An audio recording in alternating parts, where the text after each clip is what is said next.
This is the Nathan, Nat and Sean podcast.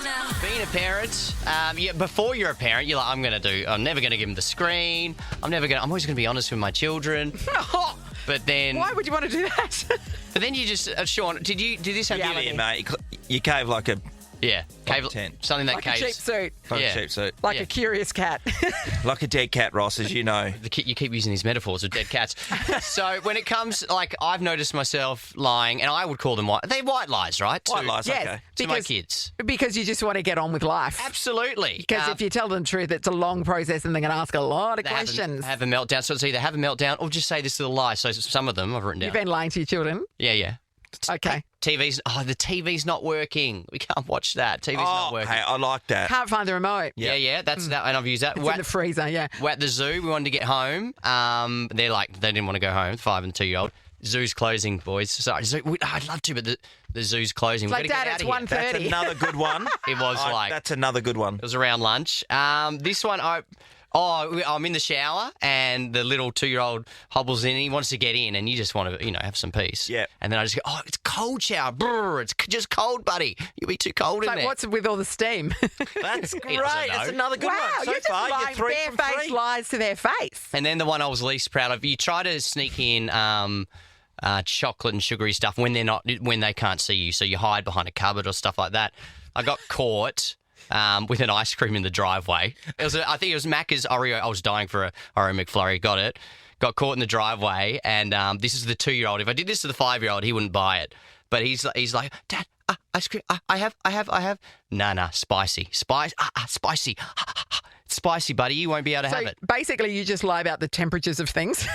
Yeah, it's a lot It of does temperature seem- stuff It's there, too Ross. hot. It's too cold. You wouldn't like it. You wouldn't like it. It does. Yeah, that seems. So you're doing it for selfish reasons, Yeah. basically, because you wanted your own time, or you wanted to do what you wanted to do. My dad lied to us, as me particularly as a kid. I don't know if I haven't checked with my brothers to see if he lied to them as well, but he just did it for his own amusement, I reckon. Give us an example. Okay, I've got 2 examples that stick in my head and that I didn't even realise were lies until sometime later when I went, oh, he was just lying for the fun of it. So I can remember we were at the Esperance Rodeo, and Dad said to his mate, and I'm there just standing next to him. I would have been 6 because I was in year 1, and I know why I remember that I was in year 1. So and Dad said, I've got to go and pick up a new dog. Okay. And it was literally there, I've got to see a man about a dog, except Yes. the dog was real. And I said, what sort of dog are we getting? And he said to me, a Dalmatian, right? That would have been hot property. I know, because Mrs. Whitman, my grade 1 teacher, had been reading 101 Dalmatians to the class, and I must have been talking about Dalmatians a fair bit.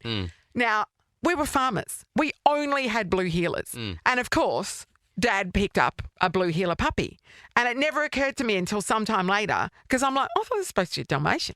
Didn't go on about it, just got on with life. Yeah. And then years later, I went, he was just lying to me for the fun of it. Just for the pure sport of Dalmatian. going, this kid thinks she's getting a Dalmatian puppy, lol.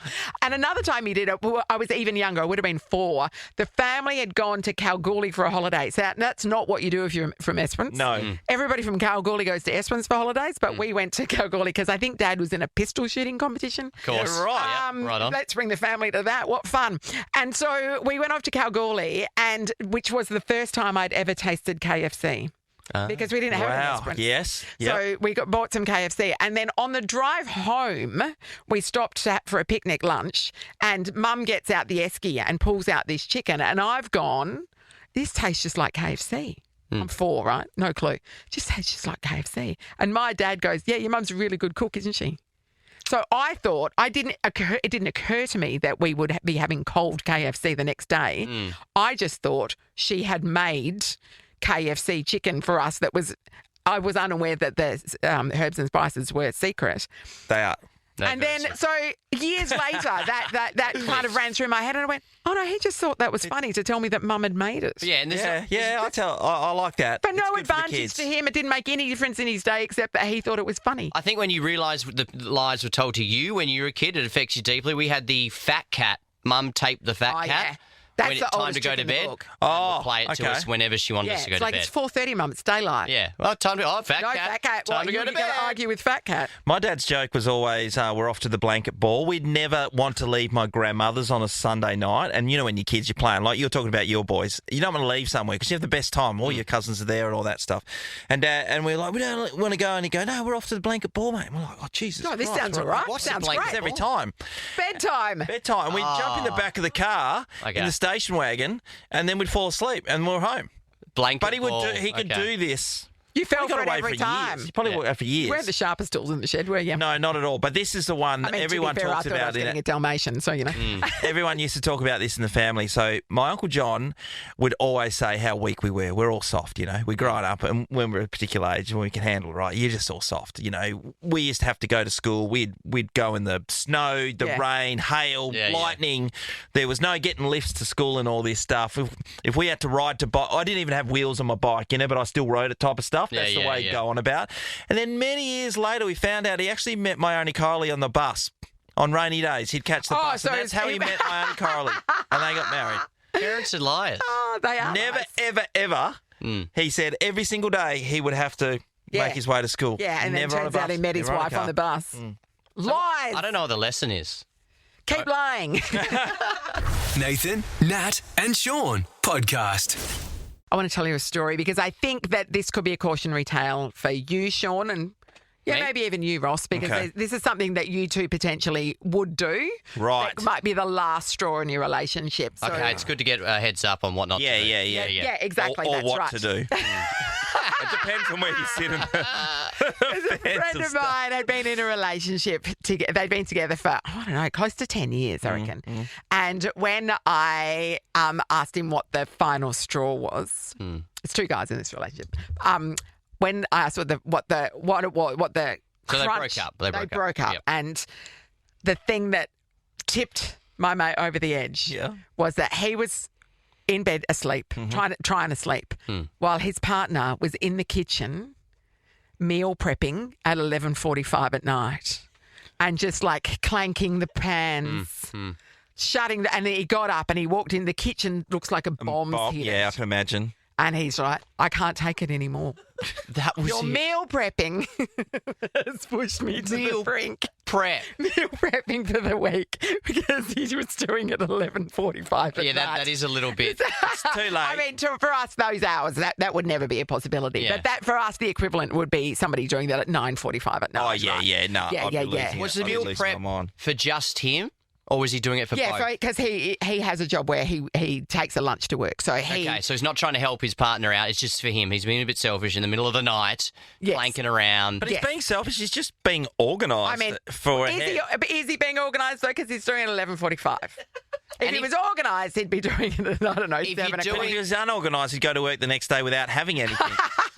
If you're doing That's a that great point. and you're doing it late at night, you know you got to keep it down. You know to keep Yeah. it down because there could be repercussions, right, Sean? You know when. Like the end of your relationship. Yeah. This could end it.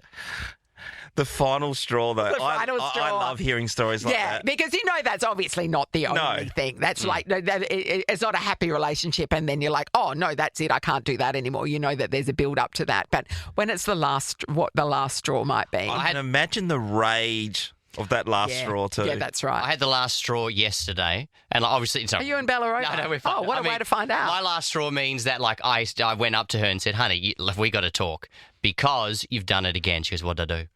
I was like, your shoes are in the middle of the hallway. She gets home and she, like, there's so much to clean as it is with the kids. And then there she is, just wherever they fall off, she leaves. And, like, just pick them up. You know what I mean? She's like usually attending to the children when she comes in the door, isn't she? Well, you can still I put my shoes to the side when I tend to the children, but my point is, like, the house is so messy. Just pick up your shoes. but if the house is that messy, it doesn't matter. It does matter, and I've told. The thing is, I've told her. Oh, I've told her, so she has to do what I tell her to.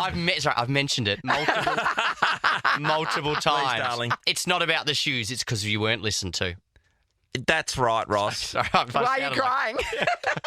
Again, when I hear the stories I say, I shouldn't have You said. have to go home. I love it a bit. Just put your shoes away, mate. How hard is it, Ross? What drives you nuts, Sean? Don't even get me started. But do you want one? Yeah, yes, please. Yeah. Okay.